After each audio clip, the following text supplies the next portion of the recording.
Hello everyone, मैं मनोरथ आप सबका स्वागत करता हूं मेरे चैनल रसायनम में।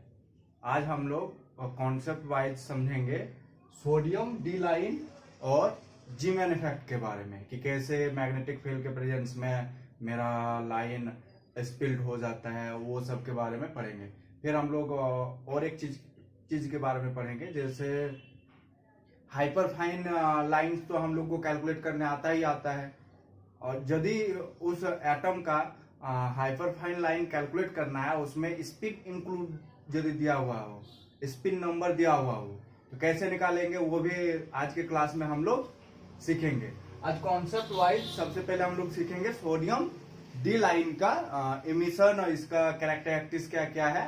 गेट के लिए बहुत ही इंपॉर्टेंट टॉपिक है, एमएसक्यू टाइप का क्वेश्चन भी आ सकता है, गेट या नेट दोनों के लिए पूछा जा चुका है इस टॉपिक से क्वेश्चन प्रीवियस ईयर। तो सबसे पहले हम लोग स्टार्ट करेंगे सोडियम डी लाइन से, ठीक है। तो सोडियम डी लाइन एक्चुअली होता क्या है? तो सोडियम का एटॉमिक नंबर कितना होता है? 11, और इसका इलेक्ट्रॉनिक कॉन्फ़िगरेशन क्या हो जाएगा? 1s2 2s2 2p6 3s1 3p0, इस टाइप से कर सकते हैं। इसका ग्राउंड इलेक्ट्रॉनिक ग्राउंड स्टेट, ठीक है। अब सोडियम डी लाइन होता क्या है? एक्चुअली इलेक्ट्रॉन का एक्साइटेडमेंट होता है हायर स्टेट में, मतलब 3s1 से 3p में जाता है इलेक्ट्रॉन। फिर जब रिटर्न आता है ग्राउंड स्टेट में, फिर से जब ग्राउंड स्टेट में रिटर्न आता है, तब वो कुछ लाइट इमिट करता है। Actually D line emission spectra है, तो कुछ लाइन इमिट करता है, उसी को समझेंगे कि कैसे इमिट करता है और कितना कितना वेवलेंथ रेंज में इमिट करता है, ठीक है। तो यहाँ जो सोडियम डी लाइन, यहाँ डी सिग्निफिकेंट जो सिग्निफाई कर रहा है, वो डबलेट को सिग्निफाई कर रहा है, मतलब डबलेट मिलता है हमको जब इमिशन स्पेक्ट्रा हम लोग देखते हैं हाई रेजोल्यूशन स्पेक्ट्रोमीटर से, तब हमको डबलेट मिलता है, ठीक है। तो डी डिनोट किसको करता है, सिग्निफाई किसको कर रहा है? डबलेट को एक्चुअली, ठीक है। तो इसमें इमिशन का मेथड क्या है कि ग्राउंड स्टेट से एक्साइटेड स्टेट में इलेक्ट्रॉन जाता है, यहां आता है, ठीक है। फिर एक्साइटेड स्टेट से ग्राउंड स्टेट, जब इलेक्ट्रॉन स्टेबल स्टेट होता है ग्राउंड स्टेट, एक्साइटेड स्टेट में तो ज्यादा देर रहता नहीं है, तो जैसे ही एक्साइटेड स्टेट से ग्राउंड स्टेट की ओर जंप करता है, तो वो अपने साथ कुछ समथिंग वेवलेंथ का लाइट इमिट करता है, ब्राइट येलो कलर का। उसी को हम लोग डी लाइन के नाम से जानते हैं, और येलो कलर इसी के इमिशन के कारण होता है, ठीक है। तो सबसे पहले हम लोग इसको स्पेक्ट्रोस्कोपिक टर्म में हम लोग समझेंगे कि कैसे इमिट होता है और कैसे डबलेट मिलता है, विदाउट मैग्नेटिक फील्ड के प्रेजेंस में कैसे डबलेट मिलता है देखेंगे। तो ग्राउंड स्टेट टर्म सिंबल क्या हो जाएगा इसका? एस है, एस के लिए एल का वैल्यू क्या हो जाएगा? 3s1 का यदि निकालेंगे तो यहाँ एल का वैल्यू है मेरा 0, और स्पिन मल्टीप्लिसिटी क्या हो जाएगा? एक इलेक्ट्रॉन है तो हाफ 2 आ जाएगा। तो इसका स्पेक्ट्रोस्कोपिक टर्म क्या हो जाएगा? s2, और जे का वैल्यू क्या हो जाएगा मेरा यहाँ? क्या होता है? s प्लस एल, एस का value half plus 0 means half. ये मेरा एस टर्म का निकल गया। अब पी टर्म, जैसे यहाँ P1 का, इसका टर्म क्या निकलेगा? एल का वैल्यू यहाँ है मेरा 1, एस का स्पिन मल्टीप्लिसिटी का वैल्यू 2s प्लस 1 का वैल्यू क्या हो जाएगा? 2 इंटू हाफ प्लस 1 2, जे का वैल्यू एल प्लस एस से एल माइनस एस तक। तो एल क्या है मेरा? 1 प्लस हाफ से 1 माइनस हाफ तक का वैल्यू क्या हो जाएगा? 3/2 फिर 1/2, ये दोनों मेरा वैल्यू आएगा। इसका पॉसिबल स्पेक्ट्रोस्कोपिक टर्म क्या हो जाएगा? P2 3/2 एक टर्म, और 2p 1/2 एक टर्म होगा। तो ये टर्म निकल गया मेरा, स्पेक्ट्रोस्कोपिक टर्म निकल गया, दो टर्म निकल गया, एक्साइटेड स्टेट का, ग्राउंड स्टेट का एक टर्म निकल गया। अब इसका इमिशन स्पेक्ट्रा कैसे ड्रॉ करेंगे, ठीक है। यहां तक समझ में आ गया? क्लियर? अब इसको हम लोग करेंगे कि कैसे ये इमिशन होता है इसका, जो ग्राउंड स्टेट एक्साइटेड स्टेट से ग्राउंड स्टेट में कैसे जंप करता है, ठीक है, और कैसे दो लाइंस मिलता है हमको। पहले लिखते हैं हम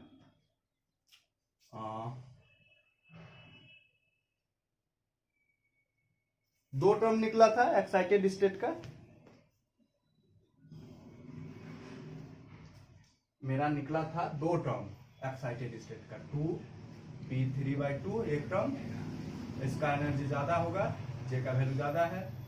दूसरा टर्म था p1/2 और ग्राउंड स्टेट निकला था मेरा 2s हाफ, ठीक है। ये एक्साइटेड स्टेट है मेरा,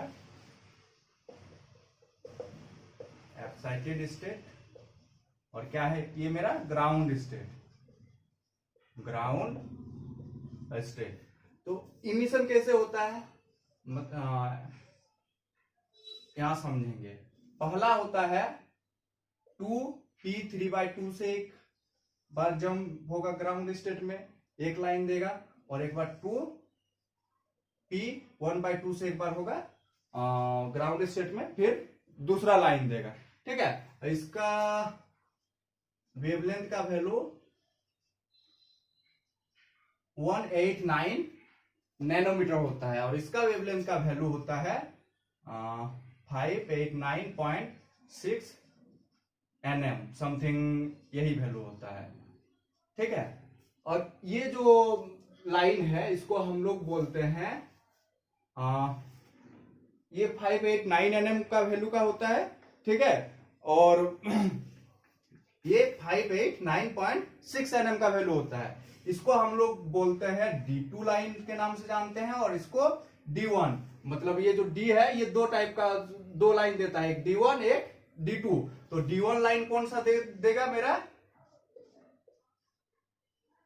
p1/2 से 2s1/2 का ट्रांजिशन जो होगा ये D1 देगा, और D2 लाइन कौन सा देगा, 2p3/2 से जो 2s1/2 तक जो देगा वो मेरा D2 लाइन देगा, ठीक है। अब इसमें आते हैं इसका कैरेक्टरिस्टिक्स क्या क्या है। तो पहला जो D1 का वेवलेंथ है, वो D1 का वेवलेंथ कितना है, 589 नैनोमीटर, और D2 का 589.6 नैनोमीटर, ये वेवलेंथ है। अब जो D1 का इंटेंसिटी है वो D2 से 2 टाइम्स इंटेंस होता है, D2 से 2 टाइम्स ज्यादा इंटेंसिटी यदि इन दोनों का लाइंस का कंपेयर करेंगे तो D2 का intensity 2 times more intense then D1।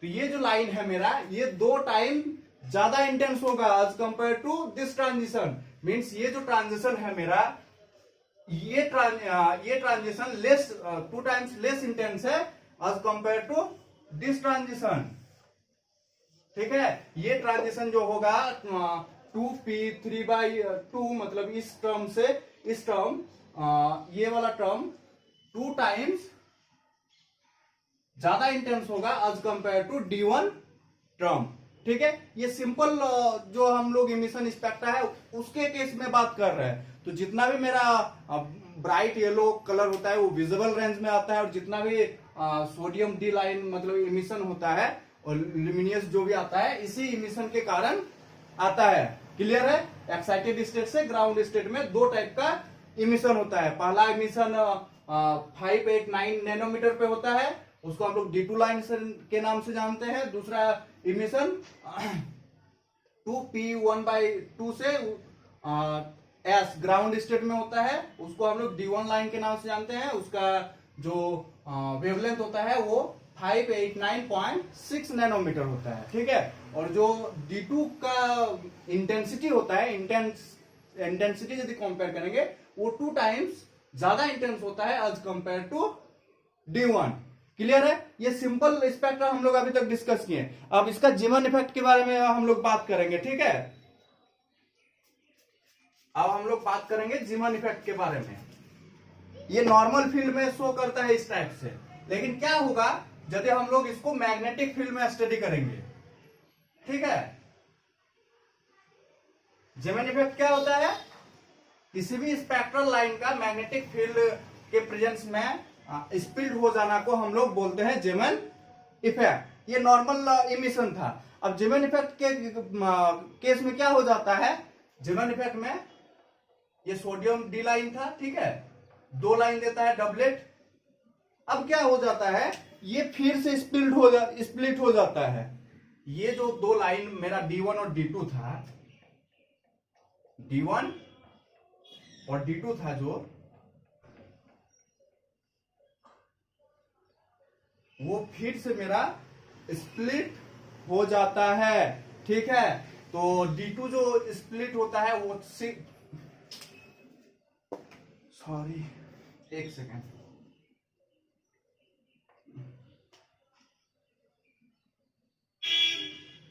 Magnetic field के प्रेजेंस में ये फिर से स्प्लिट हो जाता है। ये D1 है, ठीक है, और ये D2 है। तो D2 है वो फिर से 6 लाइन में स्प्लिट हो जाता है।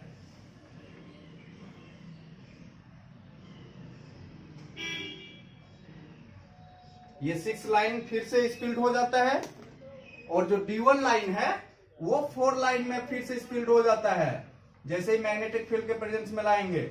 इसको बोलते हैं हम लोग जेमन इफेक्ट, ठीक है।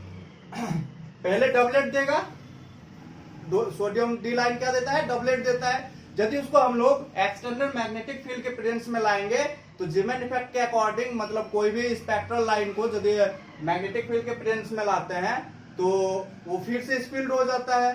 तो जो D2 लाइन है वो फिर से 6 लाइन में स्प्लिट हो जाएगा, जो D1 लाइन है वो फिर से 4 लाइन में स्प्लिट हो जाएगा। तो टोटल कितना लाइंस मिलेगा हमको? 10 लाइंस। तो यदि हम लोग सोडियम डी लाइन को मैग्नेटिक फील्ड के अंडर हम लोग स्टडी करेंगे तो टोटल हमको कितना लाइंस दिखेगा? 20 लाइंस। और यदि नॉर्मल फील्ड के नॉर्मल कुछ भी फील्ड यदि नहीं लेंगे, ऐसे स्टडी करेंगे तो कितना लाइन दिखेगा? 2 लाइंस। 2 लाइंस। ये मैग्नेटिक फील्ड के प्रेजेंस में मैग्नेटिक फील्ड, और ये नॉर्मल, ठीक है।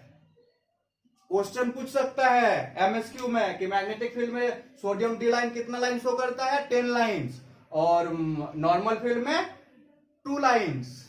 क्लियर है? अब 10 लाइंस कैसे आता है ये हम लोग समझेंगे, ठीक है।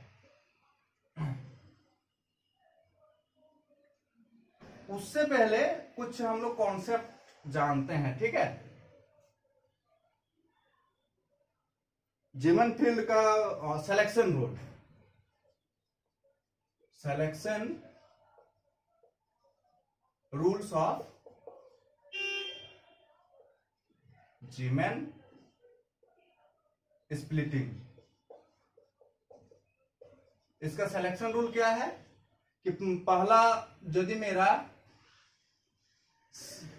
चेंज इन एमजे, जे का वैल्यू यदि चेंज होगा और यदि 0 आता है ये अलाउड होगा, और ये यदि 0 आता है तो ये पाई कंपोनेंट होगा, ठीक है। Pi component polarize with electric vector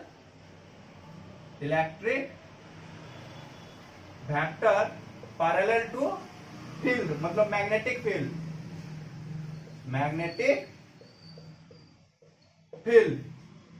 यदि एमजे का वैल्यू 0 आता है तो वो पाई कंपोनेंट होता है, और वो किसके पाई कंपोनेंट पोलराइज होता है विथ इलेक्ट्रिक वेक्टर और पैरेलल टू मैग्नेटिक फील्ड होता है। और ये यदि कॉन्सेप्ट समझना है तो हम इसका नेक्स्ट में भी एक वीडियो बना देंगे, क्योंकि इस वीडियो में कवर नहीं कर पाएंगे, बहुत ही बड़ा वाइड कॉन्सेप्ट है पोलराइजेशन का। वहां समझ में आ जाएगा कि क्यों इलेक्ट्रिक वेक्टर पैरेलल होता है मैग्नेटिक फील्ड के अकॉर्डिंग। तो अभी हमको सिर्फ ये जानना है कि यदि mj का वैल्यू 0 होता है, पाई कंपोनेंट पोलराइज होता है with electric vector parallel to magnetic field. ये कॉन्सेप्ट हम नेक्स्ट वीडियो में कवर करेंगे, ठीक है।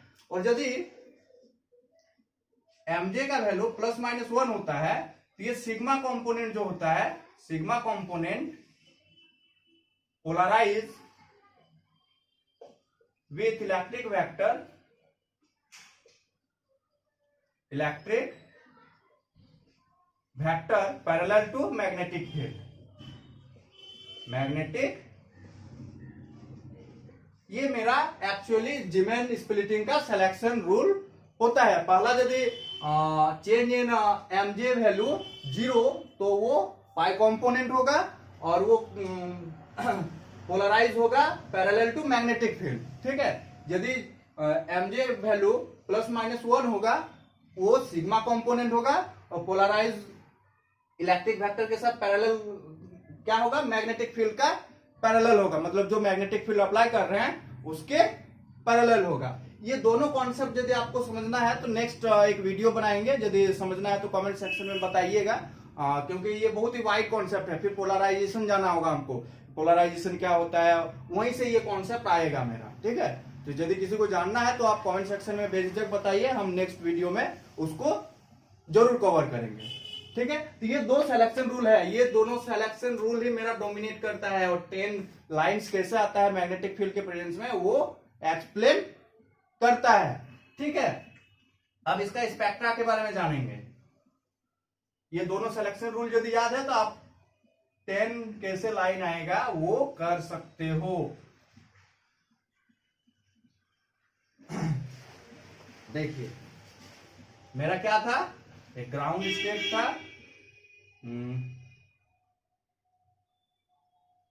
S 2/2 था और एक्साइटेड स्टेट, 2 एक्साइटेड स्टेट था। एक था 2p 3/2, एक 2p 1/2। ये नॉर्मल फील्ड में, नॉर्मल फील्ड में इस टाइप का बिहेव करता था। एक ट्रांजिशन यहां से होता था, एक ट्रांजिशन यहां से होता था। लेकिन जैसे हम लोग मैग्नेटिक फील्ड अप्लाई करेंगे तो क्या हो जाएगा, यहां J का वैल्यू कितना है 3/2, तो यहां जो स्प्लिट होगा -j2 + j मीन्स -3/2 से +3/2 तक ये स्प्लिट हो जाएगा फिर से। तो कैसे स्प्लिट होगा, +3/2 फिर +1/2 फिर -1/2 और -1/3, ठीक है। अब उसी टाइप से ये जो दूसरा टर्म है ये भी -j2 + j means -½ to +½ split होगा, तो ये भी स्प्लिट हो जाएगा मेरा, इसका स्प्लिटिंग हो जाएगा। इसको थोड़ा नीचे शो करते हैं,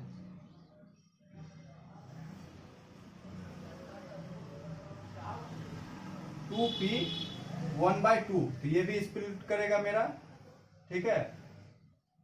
एक +½ एक -½, ठीक है। ये भी स्प्लिट करेगा मैग्नेटिक फील्ड के प्रेजेंस में उसी टाइप से, एक +½ और एक -½। ये ग्राउंड स्टेट हो गया और ये क्या हो गया, एक्साइटेड स्टेट। ये मैग्नेटिक फील्ड के प्रेजेंस में, मैग्नेटिक फील्ड के प्रेजेंस में, ठीक है, इस टाइप का स्प्लिट करेगा। यहां थोड़ा कॉम्प्लिकेटेड हो जाएगा समझने में, इसलिए दोनों एक्साइटेड स्टेट को अलग अलग लिख के ग्राउंड स्टेट के साथ ट्रांजिशन हम लोग शो करेंगे, ठीक है। तो इस टाइप से स्प्लिट करता है। यहाँ नॉर्मल फील्ड जब मैग्नेटिक फील्ड अप्लाई नहीं करेंगे तब इस टाइप का, और जैसे मैग्नेटिक फील्ड अप्लाई करेंगे इस टाइप से स्प्लिटिंग होता है। और ये सब का वैल्यू -j2 + j, और यहीं से ट्रांजिशन होता है। वो सिलेक्शन रूल अप्लाई करेंगे, mj = 0 और mj = +- 1, तब 10 लाइन आएगा और पता चल जाएगा कि कौन सा सिग्मा कंपोनेंट होगा और कौन सा मेरा पाई कंपोनेंट। क्लियर है? किसी को यदि कुछ समझ में नहीं आ रहा है तो बेझिझक कमेंट सेक्शन में पूछ सकता है।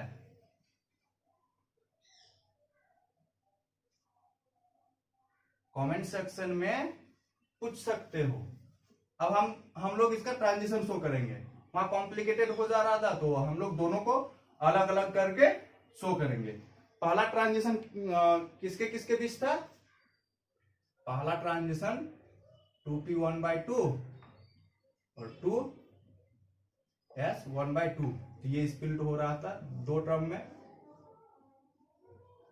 प्लस हाफ माइनस हाफ, ये प्लस हाफ माइनस हाफ। ये एक्साइटेड स्टेट था और ये ग्राउंड स्टेट था। ठीक है, अब देखेंगे इसमें ये कौन सा लाइन था? D1 line.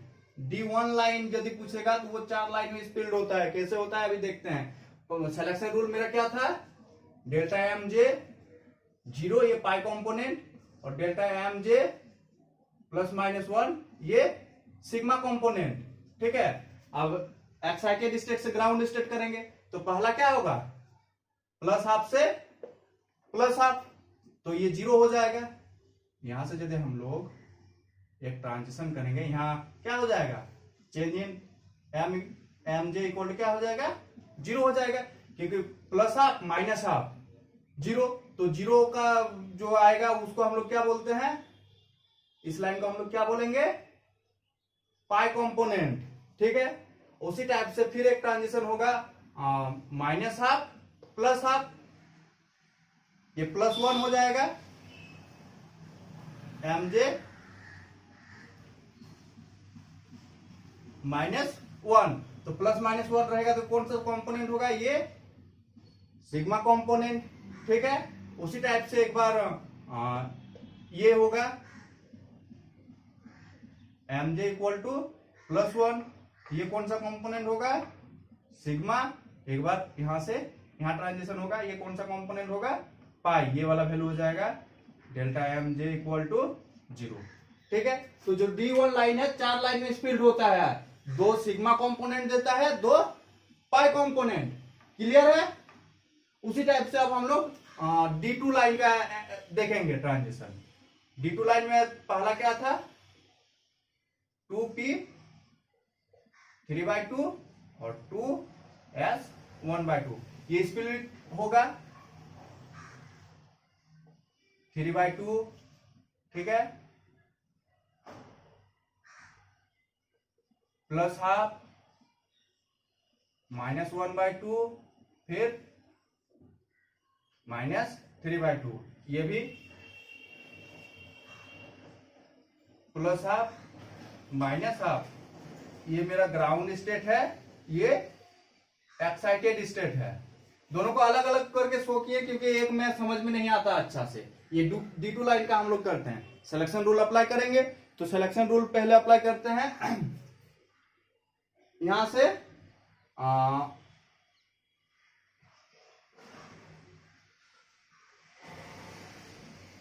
पहला सिलेक्शन रूल यही, तो +3/2 से एक बार +2/1 हो जाए, माइनस यहाँ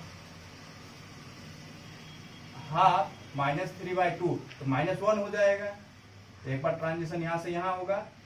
ठीक है, एम जे वैल्यू का -1, तो -1 है मीन्स कौन सा कंपोनेंट होगा? Sigma component. ठीक है, उसी टाइप से मेरा प्लस हाफ से प्लस हाफ, यहां 0 हो जाएगा। ये कौन सा कंपोनेंट होगा मेरा? पाई कंपोनेंट। उसी टाइप से प्लस हाफ से माइनस हाफ, कौन सा कंपोनेंट होगा मेरा? ये सिग्मा कंपोनेंट होगा। उसी टाइप से फिर माइनस हाफ से प्लस हाफ, कौन सा कंपोनेंट होगा? माइनस हाफ से प्लस हाफ, तो ये मेरा सिग्मा कंपोनेंट होगा। फिर उसी टाइप से माइनस माइनस प्लस, फिर यहां से यहां ट्रांजिशन होगा, ये कौन सा कंपोनेंट होगा? पाई कंपोनेंट 1 2 3 4 5, फिर एक ट्रांजिशन होगा मेरा यहां से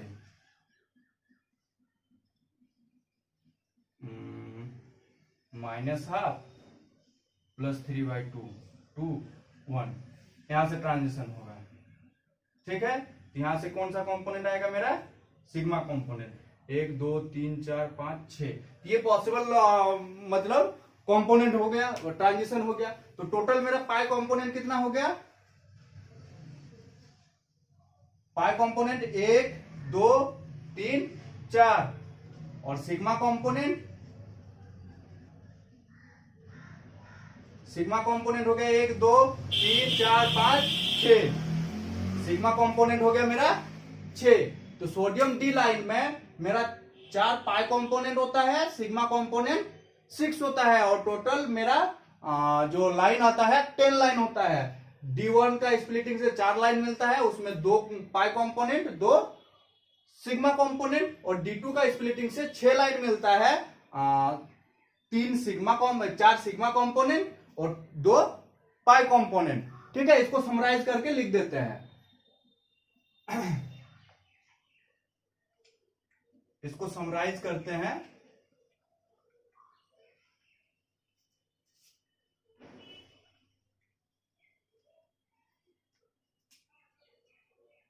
D1 लाइन में 2 पाई कंपोनेंट 2 सिग्मा कंपोनेंट, D2 में 2 पाई कंपोनेंट 4 सिग्मा कंपोनेंट, और टोटल यदि सोडियम डी लाइन का हम लोग करेंगे तो 4 पाई कंपोनेंट और स्क्वायर कर देंगे तो क्या हो जाएगा 6 सिग्मा कंपोनेंट।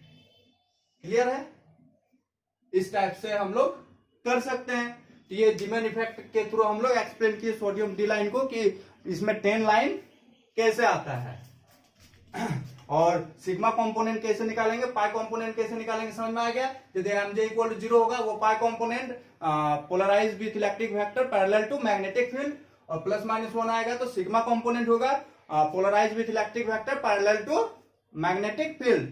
MSQ क्वेश्चन पूछने का बहुत ज्यादा चांसेस है इसमें। ठीक है, ये था मेरा जीमेन इफेक्ट मैग्नेटिक फील्ड के प्रेजेंस में सोडियम डी लाइन का स्प्लिटिंग। तो सोडियम डी लाइन से तो इतना ही क्वेश्चन पूछेगा, सारा कॉन्सेप्ट हो गया सोडियम लाइन का। अब क्वेश्चन नहीं छूटेगा आपका, नेट में पूछे चाहे गेट में।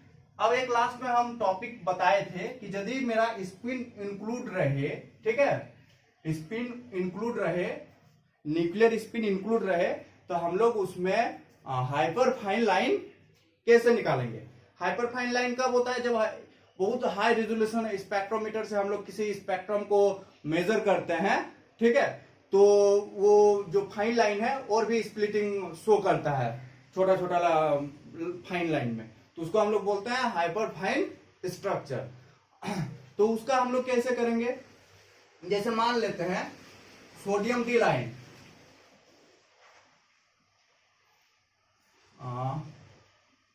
टॉपिक है मेरा हाइपर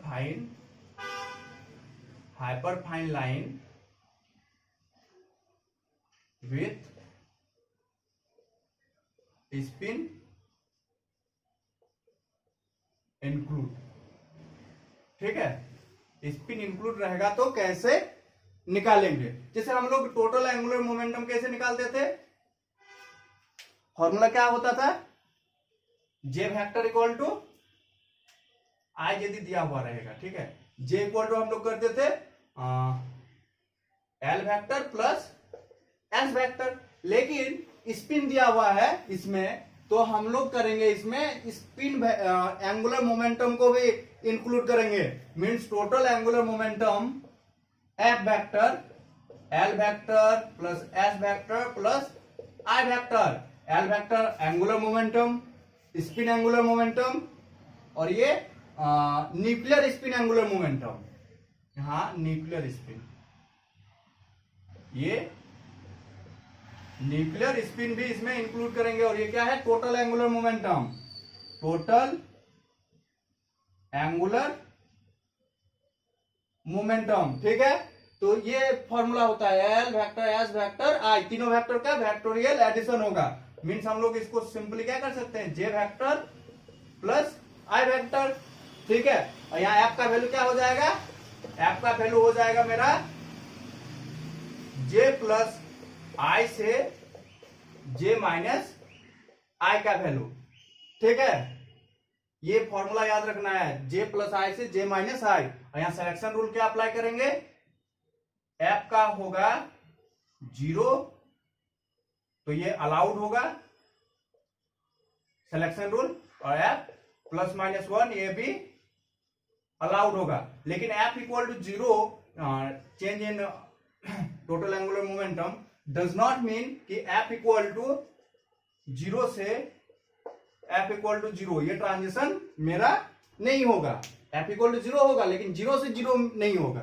यदि एफ का वैल्यू 0 है और तो 0 से 0 के बीच नहीं होगा, वो हाइपरफाइन लाइन नहीं देगा, स्प्लिटिंग नहीं देगा। इसको एक एग्जांपल के थ्रू समझते हैं, ठीक है। एक हम लोग एग्जांपल के थ्रू समझेंगे। इसका एक क्वेश्चन लेते हैं तब अच्छा से समझ में आएगा। दिया हुआ है कि सीजियम का जो न्यूक्लियर स्पिन है वो 7/2 दिया हुआ है। इसका डी लाइन के लिए हाइपर फाइन लाइन कितना होगा, hyper fine line equal to what. तो सीजियम सोडियम ग्रुप का है तो इसका डी लाइन का ट्रांजिशन हमको पता है 2p 3/2 से 2s1/2 और 2p हाफ से 2s1/2 तक होता है। तो हमको स्पिन इंक्लूड है तो हमको किसका वैल्यू चाहिए, एफ का वैल्यू चाहिए, तभी हम लोग निकाल सकते हैं, ठीक है। तो इस टर्म के लिए एफ का वैल्यू क्या होगा, ये यहां से जे का वैल्यू क्या हो जाएगा, ये 3/2। एफ इक्वल टू होता है जे प्लस आई से जे माइनस आई तक का। तो यहां से जे का वैल्यू कितना है 3/2, आई का वैल्यू 7/2, ठीक है। डॉट डॉट डॉट 3/2 से 7/2 क्या क्या वैल्यू आएगा, यहाँ एलसीएम लेंगे 2 आएगा, 3 + 7 से 2, 3 - 7, 7 + 3 5 आएगा, तो 5 4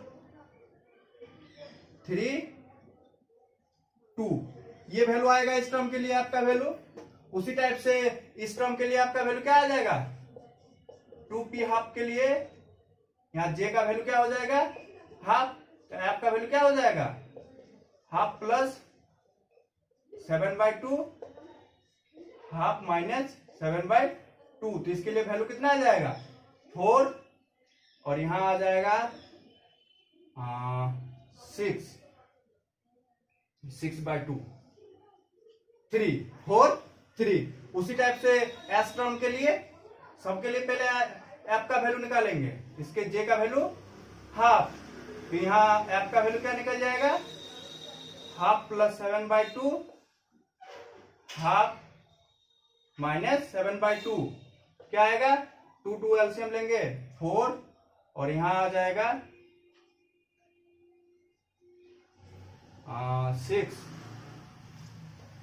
6 आएगा 3 4 3, ठीक है।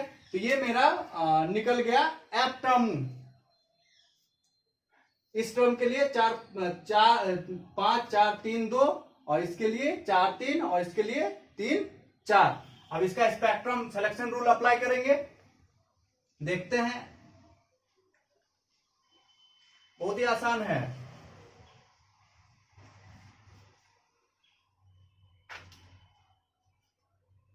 थ्री पी 2p हाफ के लिए एफ का टर्म क्या क्या निकला 5 4 3 और क्या निकला 2 और 2p हाफ के लिए क्या क्या निकला मेरा 4 3 और ग्राउंड स्टेट 2s हाफ के लिए क्या निकला 4 3। ये ग्राउंड स्टेट है और ये दोनों क्या है एक्साइटेड स्टेट। तब सिलेक्शन रूल अप्लाई करेंगे, F = 0 ± 1। तो कितना लाइंस देगा, सिलेक्शन रूल अप्लाई करते हैं। तो पहला लाइन मेरा किस में आएगा, एक्साइटेड स्टेट से ग्राउंड स्टेट, तो 5 से 4 पहला ट्रांजेक्शन, फिर 4 से 4 दूसरा, फिर 4 से 3 आएगा, फिर 3 से 4, फिर 3 से 3, ठीक है, फिर 2 से 3, फिर आएगा 4 से 3, फिर आएगा मेरा 4 से 4, फिर आएगा 3 से 4, फिर आएगा 3 से 3। तो टोटल कितना लाइन्स होगा, 1 2 3 4 5 6, ठीक है, 7 8, फिर 9 10। तो टोटल मेरा 10 लाइन्स आया। इस टाइप से यदि स्पिन इंक्लूड रहेगा तो इस टाइप से सिलेक्शन रूल्स अप्लाई करके हम लोग निकाल सकते हैं। इस टाइप का क्वेश्चन अभी तक तो पूछा नहीं है स्पिन इंक्लूडेड हाइपरफाइन लाइन, लेकिन मैं भी पूछ सकता है। क्लियर है? किसी को यदि कुछ समझ में नहीं आया तो कमेंट सेक्शन में आप लोग कमेंट करके पूछ सकते हैं कि कहां समझ में नहीं आया है, समझाने की कोशिश करेंगे। और पोलराइजेशन वाला यदि समझना है किसी को तो कमेंट सेक्शन में बताइए, हम नेक्स्ट वीडियो में उसको डिटेल से समझाएंगे, ठीक है।